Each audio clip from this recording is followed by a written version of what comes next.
Hello student, welcome back. तो आज हम पढ़ेंगे क्लास 8 का चैप्टर 17 जो है stars and the solar system.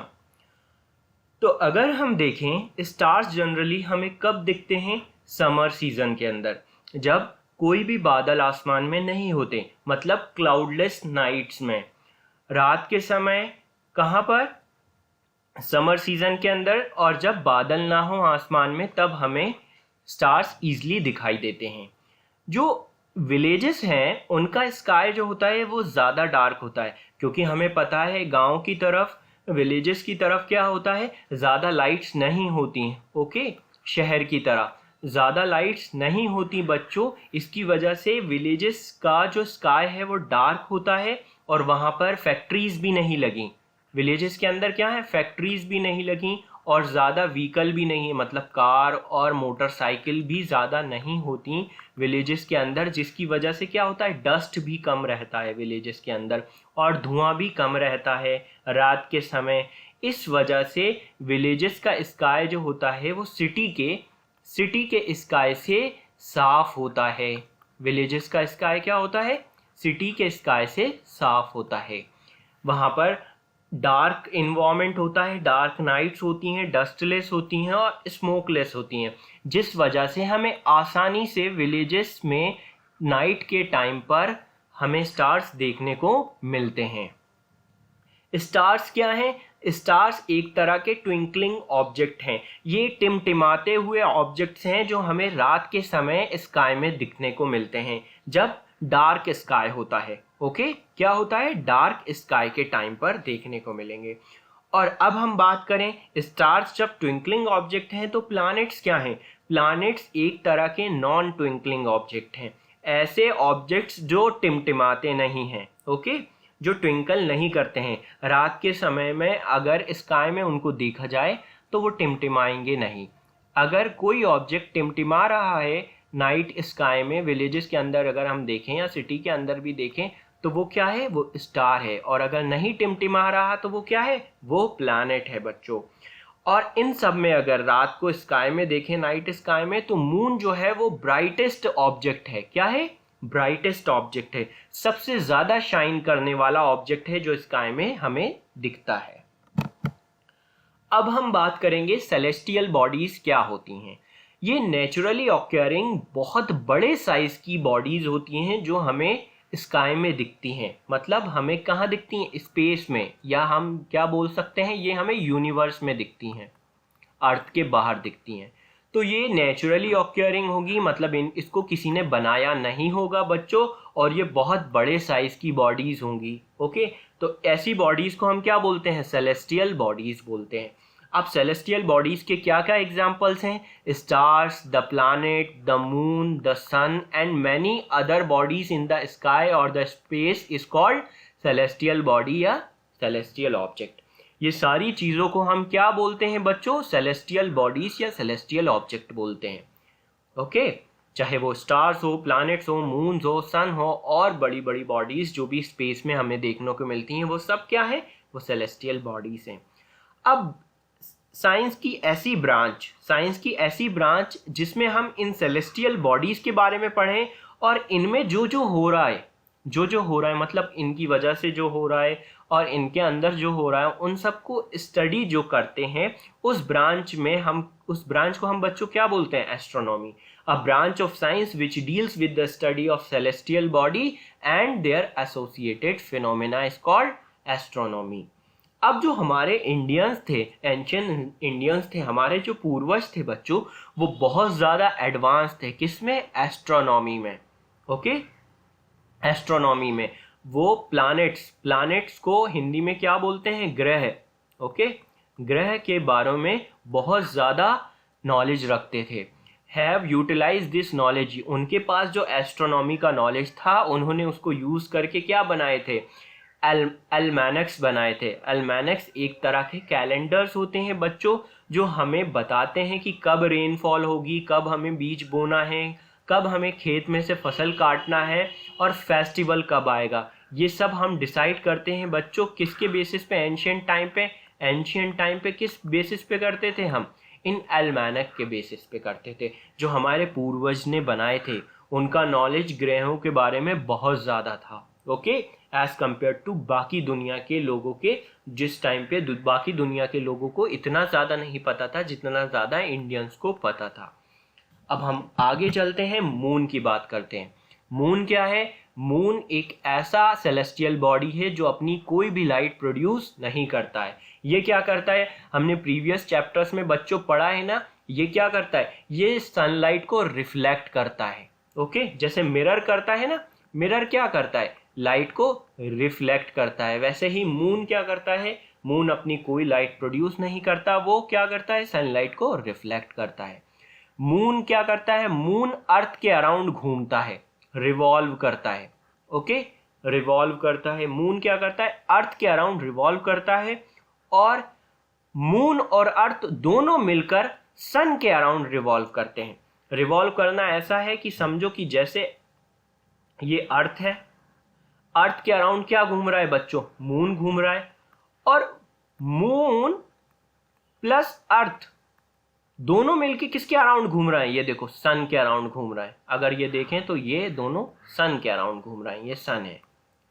तो अब आपको समझ में आ जाएगा कि रिवॉल्व का मतलब क्या होता है? किसी एक पॉइंट को कंसिडर करके दूसरा उसके आसपास घूमे, ओके, उसको हम रिवॉल्व कहते हैं। जैसे अर्थ के आसपास मून घूम रहा है और सन के आसपास सन घूम रहा है और साथ में मून को लेके घूम रहा है, तो इस सब को क्या बोलते हैं? हम रिवॉल्यूशन बोलते हैं। आगे हम और डीपली पढ़ेंगे कि रिवॉल्यूशन क्या है, जब तक हम इसको इरेज कर देते हैं कि बाकी पॉइंट्स हमें समझने में आसानी हो, ओके। अब चलते हैं, मून कंप्लीट करता है वन रोटेशन को ऑन इट्स एक्सिस। मून अपनी एक्सिस पे रोटेशन करता है और साथ साथ में रिवॉल्यूशन करता है अर्थ के अराउंड, ओके। दो ये वर्ड्स हैं, थोड़े से कॉम्प्लेक्स हो सकते हैं आपके लिए, हम आगे वाली स्लाइड्स में जाकर इनके बारे में डीपली पढ़ेंगे।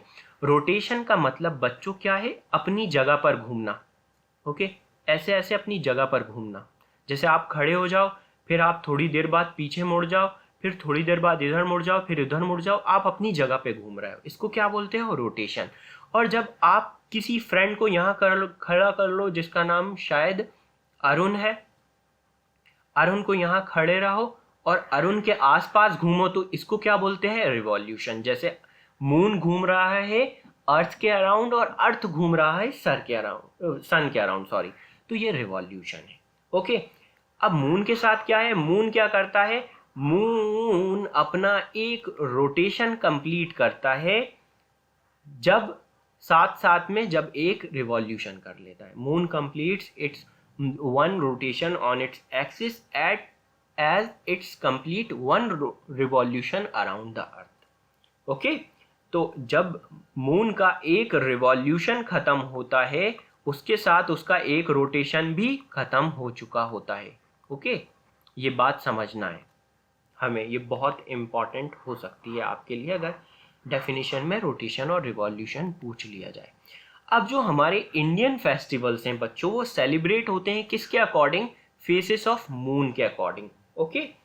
The part of moon which reflect the sunlight appear shining. अब देखो, यहाँ देखो, आपको कोई मून नहीं दिख रहा, क्योंकि अगर आप मून को देखो तो सन इस तरफ है, सन की रोशनी इस वाले पार्ट पे मून पे पड़ रही है, और इस वाला, ये वाला जो पार्ट है जो अर्थ की तरफ, ये डार्क है। इस वजह से क्या बोल रहे हैं? मून हमें अर्थ में दिखेगा ही नहीं। ऐसा होता है ना, किसी दिन हमें मून नहीं दिखता और किसी दिन दिखता है। क्यों नहीं दिखता? क्योंकि जब वो सन के सामने आ जाता है तो उसके बैक वाले पार्ट में सन की रेज मिल रही होंगी, बैक वाला पार्ट शाइन कर रहा होगा। लेकिन हम तो यहाँ है ना, अर्थ, हमारी अर्थ यहाँ पर है, तो हमें तो डार्क ही पार्ट दिखेगा। अब थोड़े दिनों बाद क्या होता है, जब मून रिवॉल्व करता हुआ आता है, थोड़े आगे शिफ्ट होता है बच्चों, तो एक ऐसा पार्ट आता है कि थोड़े से पार्ट पे सनलाइट मिल रही होती है उसको, ओके। तो वो पार्ट शाइन करने लगता है तो हमें वो दिखने लगता है। फिर थोड़ा सा जब ये रिवॉल्व करके आगे बढ़ता है बच्चों, तो थोड़ा और ज़्यादा पार्ट क्या होता है, को सनलाइट मिलने लगती है, तो और ज़्यादा पार्ट शाइन करने लगता है। यहाँ पे आता है तो और पार्ट को सनलाइट मिलने लगती है। फाइनली जब यहाँ पे आता है तो अब देखो, मून क्या है? अर्थ से ऊपर है और सामने क्या है? सन। पूरी सनलाइट किस पे पड़ रही है? मून पे पड़ रही है। तो पूरा का पूरा मून क्या करता है बच्चों, शाइन करने लगता है। जब शाइन करने लगता है तो हमें क्या दिखने को मिलता है, इसको हम बोलते हैं full moon. Okay, I hope आपको इतना समझ में आया होगा, और ये समझ में आया होगा कैसे रिफ्लेक्शन की वजह से हमें different part of the moon यहाँ देखने को मिलते हैं। The part of moon which reflect sunlight appear shining, इसका मतलब यही था। ओके, अब देखें, the day on which the whole disc of moon is visible is known as full moon. जब हमें पूरा मून विजिबल होता है बच्चों, उसको हम क्या बोलते हैं, फुल मून डे बोलते हैं। और इसी फुल मून डे पर ही गुरु नानक जयंती बनाई जाती है, मतलब गुरु नानक जी का बर्थडे बनाया जाता है। हमने पिछली स्लाइड में देखा ना कि इंडियन फेस्टिवल मून के फेसेस के अकॉर्डिंग बनाए जाते हैं। अब क्या होता है, अब जब फुल मून हो गया तो अब हर नाइट को, every night the size of bright moons become thinner thinner and thinner. Mahashivratri celebrated on 13th night of वेनिंग moon.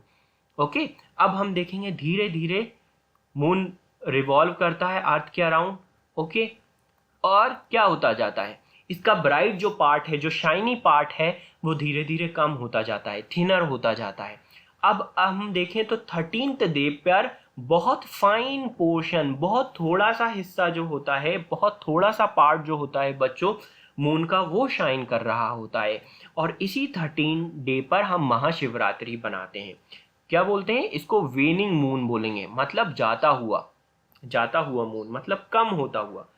अब देखें बच्चों, जब 15 डे आता है जब मून बिल्कुल विजिबल नहीं होता। यहाँ देखें, मैंने अभी पिछली वाली स्लाइड्स में बताया, इधर से सनलाइट पड़ रही, इस पोर्शन में कोई सनलाइट नहीं मिल रही, तो पूरा डार्क दिखेगा, डार्क होगा तो दिखेगा ही नहीं। Okay, this day is known as new moon day.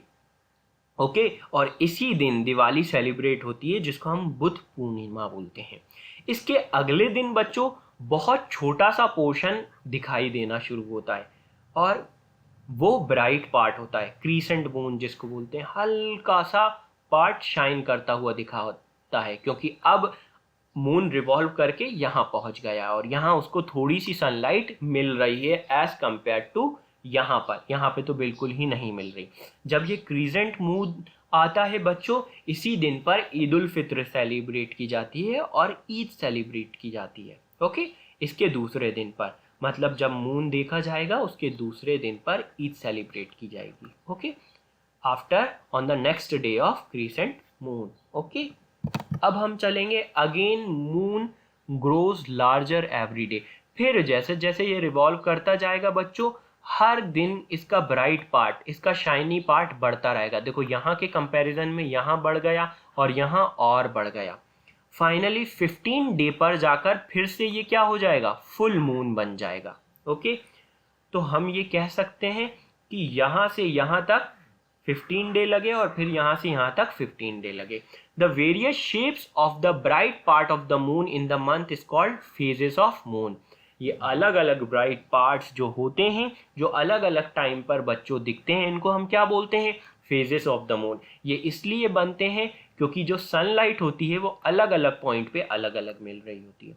जिस पॉइंट पे रिवॉल्व करके मून पहुंचेगा, क्या होगा, उस पोर्शन में जितनी सनलाइट मिलेगी उतना पार्ट ब्राइट दिखेगा। The time period between one full moon to next full moon, मतलब यहाँ से जाके यहाँ से वापस आके वापस फुल मून होने में कितने दिन लगते हैं बच्चों, करीब 29 डेज से ज़्यादा लगते हैं। ओके, और यही चीज़ जो है वो लूनर कैलेंडर में यूज़ होती है। इन लूनर कैलेंडर ये 29 day, this period means 29 days called month. Okay, हम लोग जनरली सोलर कैलेंडर यूज़ करते हैं, सोलर कैलेंडर यूज़ करते हैं। सोलर कैलेंडर मतलब हमारे डे डिसाइड किससे होते हैं, सन से होते हैं। लेकिन कुछ रिलीजन्स, कुछ वर्ल्ड के पोर्शंस जो हैं वो कौन सा कैलेंडर यूज़ करते हैं, लूनर कैलेंडर यूज़ करते हैं। मतलब मून डिसाइड करता है उनके डेज और मंथ। ओके, डेज और मंथ। अगर हम इंग्लिश कैलेंडर यूज़ करते हैं जो जनवरी, फरवरी, मार्च, अप्रैल, मई, जून, ये क्या है, सोलर कैलेंडर है। और जो हिंदी का कैलेंडर अलग अलग महीनों का होता है जिसके हिसाब से हम फेस्टिवल यूज़ करते हैं, वो कहीं ना कहीं कौन सा है, वो लूनर कैलेंडर है बच्चों। अब हम बात करते हैं मून के सरफेस की, कि मून का सरफेस एक तरह का डस्टी है और बैरन है। इसमें क्रैटर्स बने हैं। क्रैटर्स एक तरह के लैंड फॉर्म है जो एक तरह से गड्ढे बने हुए हैं, मतलब बड़े बड़े गड्ढे हैं या होल बने हुए हैं। आप ये देख सकते हो, इनको हम बोलते हैं ऐसे क्रैटर्स। एक बहुत बड़े बड़े गड्ढे होंगे, ऐसा लगेगा यहाँ पर कोई वॉल्केनो है। वॉल्केनो तो फिर भी शार्प होते हैं थोड़े से, लेकिन ये बहुत जगह में फैले हुए गड्ढे होते हैं, इनको हम क्रैटर्स बोलते हैं। तो मून के सरफेस पे क्या है, क्रैटर्स हैं। Have many craters of different size. देखो कुछ छोटे हैं कुछ बड़े हैं। और यहाँ पर और क्या है, अब large number of steep and high mountain है, और बहुत से खड़े हैं, खड़े माउंटेन है, बिल्कुल सीधे सीधे, मतलब उस पर चढ़ना बहुत ज़्यादा मुश्किल है। और कुछ घाटियां हैं, कुछ गड्ढे हैं। तो आड़ा तिरछा इलाका है, मतलब ऊंचा नीचा पोर्शन है बच्चों पूरे मून के सरफेस से। मून के सरफेस पे ना कोई एटमॉस्फेयर है ना कोई वाटर है। ओके, ये गड्ढे तो हैं लेकिन इसमें कोई पानी नहीं भरा हुआ। जब बच्चों एटमॉस्फेयर नहीं है तो बच्चों मतलब एयर नहीं है। और हमने देखा है कि साउंड किस में ट्रैवल करती है, साउंड जो है वह एयर में ट्रैवल करती है। अगर आपका दोस्त मून के सरफेस पे यहाँ खड़े होकर ये बोल रहा है राम, और इधर खड़ा है राजू, अगर राजू राम से कहे इधर आ जा तो उसको सुनाई नहीं देगा, क्योंकि बीच में कोई एटमॉस्फेयर नहीं है, मतलब एयर नहीं है। जब एयर नहीं है तो बच्चों साउंड यहां से जाकर ट्रेवल नहीं कर सकती। जब साउंड ट्रेवल नहीं कर सकती तो आप बोलकर नहीं सुन सकते। ओके, एक दूसरे की बात है। अब ये देखें 1969 में अमेरिकन एस्ट्रोनॉट नील आर्मस्ट्रॉन्ग जो हैं उन्होंने पहली लैंडिंग करी मून के सरफेस पर। वो पहले आदमी थे जिन्होंने मून के सरफेस पर फुट स्टेप रखा, मून के सरफेस पर फुट स्टेप रखा। इनका नाम क्या था, Neil Armstrong was the first man who set foot on the moon surface. Okay, ये ऐसा स्पेस सूट पहनकर अमेरिका ने लैंडिंग करी थी। ओके, ये स्पेस सूट में वो सारे डिवाइसेस होते हैं जो उनकी बॉडी को बाहर के टेम्परेचर से बचा सकें बच्चों, और बाहर की रेडिएशन से बचा सकें। और दूसरा काम क्या कर सकें, इसमें बहुत सारे ऐसे डिवाइसेस लगे होंगे जिससे वो आपस में बात कर सके, क्योंकि यहाँ पर एटमॉस्फेयर नहीं है तो ऐसे नहीं बोल सकते ना राजू बेटा इधर आ मेरा ये काम कर दे। वो क्या करेंगे, इन डिवाइसेस की मदद से ही बोल पाएंगे। ओके, तो इस वजह से हमें स्पेस सूट की जरूरत पड़ती है। ओके बच्चों, नेक्स्ट पार्ट में हम देखेंगे स्टार्स के बारे में।